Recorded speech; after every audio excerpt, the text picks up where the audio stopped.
Hello students, यहाँ पे question लिखा है। क्वेश्चन आप स्क्रीन पे भी देख सकते हो। Question is in a plane electromagnetic the direction of electric field and magnetic field are represented by.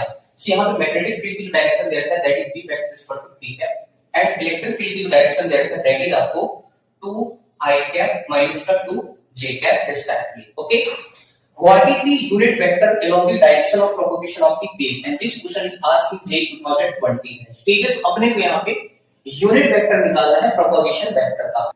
So this is nothing but this is pointing vector. और ये पॉइंटिंग वेक्टर दिया कैसे जाता है, डिफाइन कैसे दिया जाता है, s vector equal to 1 by v not e cross v। ठीक है, ये हमारे पास क्या होता है, प्रोपगेशन वेक्टर होता है जिसको अपन यहाँ पे पॉइंटिंग वेक्टर से डिनोट करते हैं, राइट। इसका फार्मूला ये होता है। सो यहाँ हमारे क्वेश्चन में जो है इसका यूनिट वेक्टर पूछा गया है। बोले तो s cap equal to s vector divided by s vector का मैग्नीट्यूड। ठीक है, तो सबसे पहले आपको s वेक्टर कैलकुलेट करना पड़ेगा, तो उसके लिए यहाँ पे e क्रॉस b निकालना पड़ेगा। यहाँ पे आपको e और b की डायरेक्शन आपको दे रखा है। ठीक है, e क्रॉस b निकालने के लिए आपको यहाँ पे डिटरमिनेंट सॉल्व करना पड़ेगा, राइट।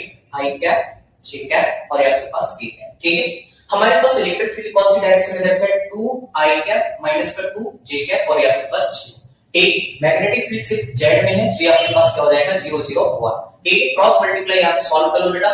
सो हमारे पास i कैप और ये देखो ये गया तो कितना हो जाएगा बेटा माइनस का 2 और ये 0 माइनस का j कैप और यहाँ पे देखो ये गया तो हमारे पास कितना हो जाएगा बेटा 2 माइनस 0 a प्लस का k कैप। सो ये तो पूरा का पूरा 0 हो जाएगा बेटा, देखो ना ये पूरा 0 हो गया। तो हमारे पास जो e क्रॉस b आएगा वो कितना आएगा माइनस का 2 i कैप और माइनस 2 j कैप। ठीक है, ये हमारे पास क्या हो जाएगा e क्रॉस b।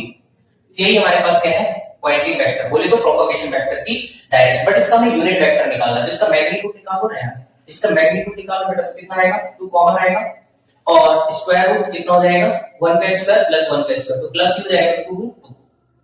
ठीक है, ये आ जाएगा। अब यहाँ पे वैल्यू सब्स्टिट्यूट कर दो तो s कैप जो आएगा that is minus 2i cap minus 2j cap और डिवाइडर में कितना हो जाएगा 2 रूट 2। ठीक है, तो यहां से आप 2 कॉमन लेके इसको कैंसिल कर दीजिए। हमारे पास कितना आ जाएगा बेटा, ध्यान से देखिए, माइनस का i कैप माइनस का j cap divided by root 2 is the unit vector of the propagation vector. So I hope guys solution आपको क्लियर हो गया होगा, सिंपल सा है, कोई बड़ी बात नहीं। ठीक है।